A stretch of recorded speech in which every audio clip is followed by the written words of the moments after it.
Howdy, hi, happy Monday afternoon. I'm Greg Dixon here with Betty Withrow, and we're going to talk about writing your memoir.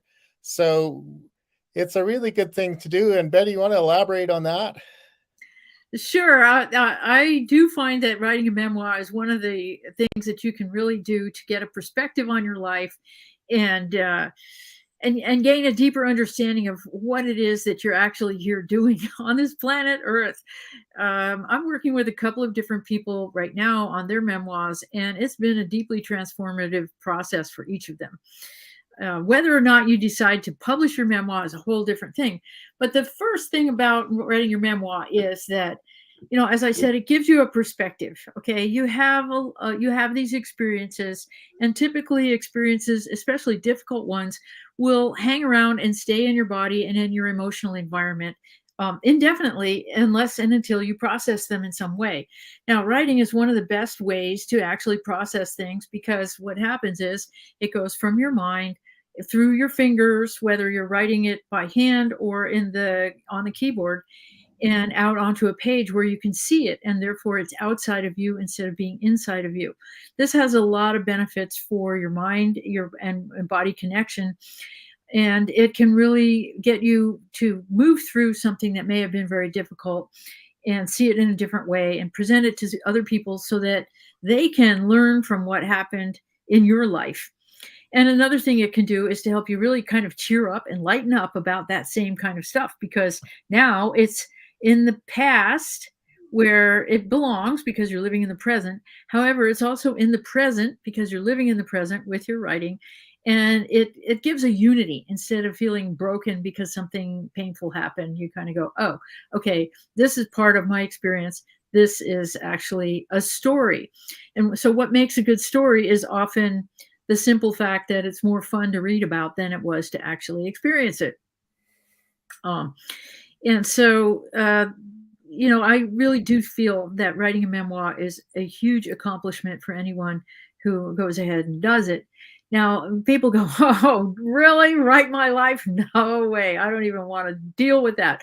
I mentioned this to one of my housemates earlier today, and she said, there's so much of it. And I said, you don't have to put it all there. That's the thing. With a memoir, what you really want is to find a theme that relates to something that's important to you and pick out stories that relate to that theme. One of my writing buddies used to teach memoir writing, and there's a whole formula for how do you want to um, how do you want to display your life, I suppose you could call it. What are the most important incidents in your life, the stories that illustrate the theme that you want to bring out? Okay, maybe your theme is something like perseverance. Maybe your theme is something like cheering up or healing or adventure or any number of things like that. What are, say, the 6 to 10 stories that bring out that theme the best? Because remember, you can write more than one memoir.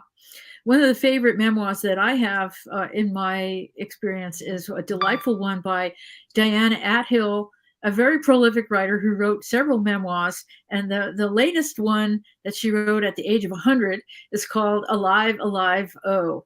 And she made the comment in the intro about how her editor said, well, I think it's time for you to write something, write another memoir. And she said, I'm 100 years old, for God's sake. And the editor said, well, you can make a stab at it. And she did. And it's a brilliant and wonderful book. I mean, think about it. What would be important to you at the age of 100? And what Diana found to be important to her were things like memories with her grandparents. What was it about the most important personal relationship in her life that made it become difficult, painful, and it could be judged as a failure if you're into success failure? But what was it that she learned from this relationship, and what would she have to share with the rest of us, about that knowledge? So, in other words, sharing the knowledge that you have is a super valuable experience for you, and it's an important gift to the world. You know things that nobody else knows. You have experiences that nobody else has access to. And so if you make the choice to present your material, your world, and share it with the rest of the world, It's a tremendous, tremendous gift to everyone. So I don't know who it is that just made that comment. Yeah, Yes. I Okay. we're hoping that that's his actual last name, and we're not Yes. being photobombed. So What else maybe do we maybe have you to can say here? enter some more comments in the comments here, Ian. Yes, interesting mask there, Ian, if that's what you're doing. Um, but indeed, maybe your life is a crapper. Maybe you feel like you've had a crappy life. Okay, so tell us about it. And like, and one of my mottos is cheer up. Cheer up. Yeah. Cheer up. Uh, I wouldn't call it a memoir exactly, but my first book contains a certain amount of personal material, and it's built around a theme that I call 7 Keys to Create a Personal Victory. What are the qualities within each of us that makes it possible to prevail in life? That's the title of the book, Prevail. Okay, and so I had basically 7 themes, but the real theme of the book is prevail, and it's based on a quote from Lorraine Bacall, where she said, "Anyone can survive in life. I'm not interested in surviving. I prefer to prevail." And I went, "Yes, that's that's the point of view that I would like to embrace."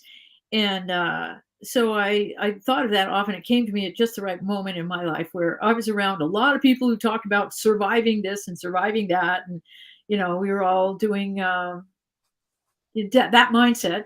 And I went, we can do better than this. At least I feel like I can. And so I kept that in my heart and used it as the title of my first book when I emerged from the can't do it space into the can do it space in terms of whether or not you can win the game of life. So your memoir, what is your memoir to you? And this all goes back to my central question that I always bring up in every writing project. What do you want this to do? What can your memoir do for you? Your memoir can actually be a healing instrument for you that can take you beyond having a limited view of yourself and of your life and make you realize that you have access to deeper knowledge by coming into it on your own ground. That's one of the gifts. As I said, there's other ones like sharing who you are, sharing your knowledge, um, being being there with your audience. Yeah, I think one of the things is sometimes people ask about the story, and the first thing they say is, "Well, I haven't done anything interesting." Why would be anybody interested? But usually when people start writing them down and thinking about it, it says, "Well, it's been a bit of an adventure, right?" And so, Yeah, yeah, yeah, yeah. I think everybody's had at least one experience that is remarkable in some respect or other. And they may not see it that way because a lot of people really find comfort in thinking that they're ordinary. And that's the question I get is like, why would anyone want to hear what I have to say? Well, because you know things that other people don't know. And you never know. The thing that you write may be exactly the thing that someone else needs to read. yeah. Um, And is anybody really ordinary? There's no such thing as normal. I think we established that. yeah, yeah. I personally don't believe that anything or anybody is ordinary. I think the whole idea of ordinary existence is a complete fiction, Yeah, and an evil fiction at that. So yeah. I'll leave it So there. I don't know if Bonnie was on the broadcast. I'll tell her story. She ended up her previous partner managed to be in a rehabilitation center for people who are paralyzed. Uh-huh. And there was a fellow in there, Michael Koss, who had been in a horrific car accident, probably about 20 miles from where I'm sitting right now in the Mhm, Coca-Cola, and mhm, was completely paralyzed, right? But mhm. he was just so he said to Bonnie was thinking about writing a book one time, and Michael says to Bonnie, says, "Hey, I wrote a book." What? How did you do that? Well, I could type one letter at a time. I had enough movement to type one letter at a time, and so Bonnie said, "Well, I'm getting off my pity party. I got to write my book. Michael can do it one letter at a time. I can do it." Yeah, yeah, amen to that one. Because that's perseverance right there. Yeah. And I bet that's one really awesome book because, Yeah. you know, Yeah, I'm sure it is. It's I think it's available on Amazon. I couldn't give it. His name is Michael Koss, and you can probably find that. And he worked his way out of being totally paralyzed. His is a really inspiring story. So yeah, yeah, yeah. See, by typing his book one letter at a time gave him the can do. yeah, The can do. yeah, gave him the can do. And yeah, I think you mentioned it can be just clarifying for your own life just to simply write it. To write things down. Mhm. A lot of things are, maybe bounce around in your head. They're haunting you a little bit. And when you write them down and then you see it on paper, it says, well, okay, that's funnier than tormenting. or, Yes, or, yes, exactly, you know, or that, exactly, yeah, exactly. or that's, okay, it's out, it's gone now. I've written it down. I don't have to have it bouncing around in my Yeah, head anymore. yeah. It doesn't have the power over you that it does as bouncing around in your head, living in your body, and all that. And also, it's good that you mentioned humor because, like for example, one of the first books I edited was a book by my ex now who was writing stories about Big Sur where we lived together, and some of the stuff had really heavy stuff in it. I mean, people in Big Sur, particularly the ones he was writing about, are very theatrical. Weird and crazy things happen, and so, as an editor, I would say, well, okay, heavy stuff happens all the time. So what? What I want to know is what's funny about this, And so we edited the book for humor, and therefore, a lot of people really enjoy the book. If all it had in it was, the other stuff, not so much. Yeah. Yeah, Yeah, so humor can solve it can cure a lot of it pain, really. really can. Yeah, Yeah, yeah, exactly. And yeah, so lightening up is really important. And my memoir is still in progress. I'll have to say, because rather than rather than breaking it down, I mean, it started with one. It started with a blog post actually, yeah, and then it kept growing into other things, and then other things kept happening. And I was like, well, wait, there's a whole antecedent and half a lifetime before this. So then that started to come out, and it's a very interesting process because you start to see the pattern in between the different events in your life. And as one of my sons likes to say, what's the common denominator here? It's me. isn't that what we say about our clients? It's Yes, just the only thing our clients have in common is us. yes, exactly, exactly. Yeah. So if this whole series of things is happening and you start to see the pattern and you're the common denominator, that gives you a fresh perspective too, where you can say, oh, this is the day when I could reinvent the entire way that I approached that, which is one of the things that one of our collaborators talks about quite a bit, adjusting the context of your reality. So the fact of having a kind of at least an informational grip on what your experience has been so far can give you a lot of tools that you can use to improve your future experiences as well, Yeah, beyond the storytelling aspect. yeah, beyond the storytelling. Yeah. Mhm. All sorts of good things come out of writing, really. And I think it's one of the things that makes us human. Up first, if you're human, you're a writer. You Yeah. know, even the medium might be a bit different. Depending, you might not use a pen or a pencil or something, but you're communicating in some way. Yeah, we're each creating a story, and our cultures are all built through stories because people relate to stories much more than they do to dry information that just gives you facts. And then we're like, okay, what am I supposed to do with all these facts? If you have a story that goes with it, then it's the best learning tool that there is a story.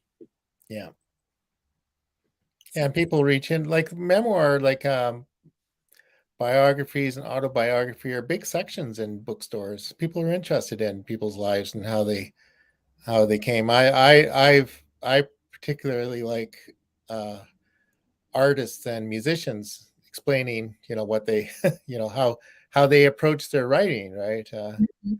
Yeah. I read one with David Bowie, and they said if they ever wrote a song that was a massive hit, note to self, never do that again. So they deliberately tried not to repeat themselves. So always something a little bit new, right? So it Yeah. wasn't, whereas other bands have got a hit and then they've redone the same song for 15 albums, right? Uh-huh. Yeah, right. Yeah. That's an interesting story there. Yeah. And that's a story about how to be original. Yeah, Don't keep doing the same thing.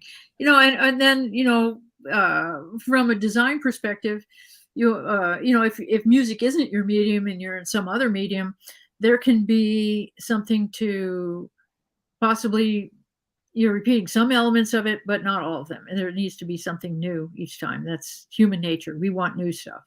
yeah, want new stuff. And it comes down to if you write something totally like in the music, if you wrote something completely new that wasn't based on something in the past, it'd be unintelligible. So Yeah. yeah, it has to be something. And David Bowie got accused with sort of taking a trend and exploiting it, like um, disco or something, whatever it was at the time, and writing stuff so unusual that it was foreign, right? So he was skating right at the leading edge of creating something completely new Mhm. while being rooted in what was going on. Like Cher is a model of that. She managed to have a hit in all five decades. Each Mhm. one kind of reflected both the time that she wrote it and her. So Yeah. yeah, Right. Right. Right. Yeah. And that's what true originality is. It's based in the known that we have as our collective legacy as humans, our culture. And then you take all of those things and do something new. That's true originality. Like you said, if it's just coming out of nowhere, people are like, what was that? They have no way of interpreting it, which yeah, is central piece of art. It has to go from one mind too many or several minds too many or whatever it is. It can't just be just flying by like that. it just sounds like noise. Yeah, that's different. That's a different kind of creativity there. Yeah. So what's the best way for somebody to get started with writing? What? Well, hmm. Well, the first thing is to decide that you really do want to do it and make a commitment to yourself that you're going to show up for yourself and do this. I like to recommend to people that they set aside a certain time of day when they have when the juices are more likely to flow. It's usually a state change sometime during the day when you change from one mind to another in some way or other. Like for me, it's in the morning. I'm at a certain level, and then I can feel it when I change into a different level of creativity. Like if Yeah, I get in a groove where I'm writing and I'm on a streak like I was this morning, at a certain time, it's going to be time to do something different because I don't want to wear that out. yeah, Okay, so wherever that and if I try to force it, no good. So what you do is you take that moment and claim it. And take that whatever 20 minutes it is that you've been using in some unproductive way in your life during your day, as pretty much everybody can find 20 minutes that they're not really using to their best advantage, and take that 20 minutes back and start building a habit. Use your will to build a habit where every day at that time, you go to a certain spot physically or mentally or whatever. If you're sitting at the same desk as usual, move something from one side to the other. Say, okay, we're yeah, here now, right? Take that 20 minutes and be happy that you kept yourself that promise for showing up.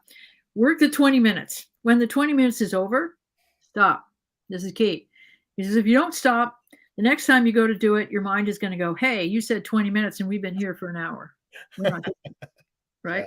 So instead, at 20 minutes, stop, move the whatever it is back, or do something that indicates, okay, that state is complete for the day. Give yourself a small reward because your brain responds to rewards. and then move back into your day and do whatever it is you're doing. After you've done this for a few days, it'll start to become a habit, and after a few weeks it'll be something that you just do. Your brain begins to anticipate that time and look forward to it and go, hey, like if you're not doing it, hey, what are you doing? We're supposed to be sitting down to do our Yeah. writing. So that's one of the tips I use when I'm coaching people for writing. There's a lot of other kind of what they call hacks now that you can use to boost your energy and get the momentum going. Yeah. Yeah, for sure. Like Julia Cameron in The Artist's Way suggested the morning pages to Hmm. set aside time just to write, which is what you're talking about. Yeah. And she also, in the Right to Write, she said, like let's say you're a professional writer, says forget about having enough time to do it. So she says this chapter I'm writing in the 15 minutes I have to before I have to go feed the horses, and then the last chapter I wrote in a waiting room to go see the doctor or at the airport or something like that. So take Right. your time. So if you get in the habit of you're waiting for something, and Hmm. even just like a phone now has pretty good tools. I like the notes on Apple phone, which is Hmm. pretty good, pretty handy just to write a quick note. But you can, Right. send an email to yourself or do something, So Do voice memos are good. You get an voice idea, memos, yeah, throw it into a voice memo, and then when you get back to a place where you can get more focused, turn on your voice memo, listen to yourself, and write it out. yeah, write it out. So there are all sorts of things. So Hmm. the main thing is just to do it. Yeah. Betty and I usually just say, just do it, write your memoir, just do it. Right. And don't worry about what, the results. You don't worry about the quality, just get it down, and you Hmm. can always edit it later or revisit it later. But just the pure experience of writing it is can be therapeutic, and something amazing can come out of it. Yeah. You never know. You never know. And it's one of my favorite things to do is to coach writers. So if this would be any of interest to you, reach out to me on LinkedIn or wherever you may find me, and let's have a conversation. It's surprisingly easy to build the kind of momentum I'm talking about, and all of a sudden you're inspired, and it can just happen. It can just happen, yeah. Mhm. And we had mentioned in the show notes that we're going to talk a bit about publishing, and for sure you don't have to publish at all, but it's actually never been easier to publish than That, before. that's for Um, sure. yeah, simply you can get yourself a blog site, just write it, put it out there so anybody can read it. Um, That's one of the best ways to start. That's what got me back into the writing life, was starting my blog, yeah, or showing. even just post it on Facebook or social media. Mhm. And if you decide you want a book, you can really you'll have to learn a few things, but not much. You can publish on Amazon Direct Publishing. You can certainly doing an ebook's pretty easy to post there for free, and then a print book you just have to pay more attention to the cover design and a few other things. But it's all free, and there's enough instructions that you could figure it out yourself. And also, we have various people on our extended team who do book design and covers and that kind of thing. And Betty and I do a bit of that ourselves too, so we can help you with that when you get there. But that's a long way down the road. Right now, you just need to start writing. Yeah. Right now, all we want you to do is get started. Yeah, And just get I love what you just said about blogs, Greg, because with a blog, you're actually already published online. As soon as you set up a blog, bang, your very yeah, first article, you are a published author online. a published author. Good, Yeah, right?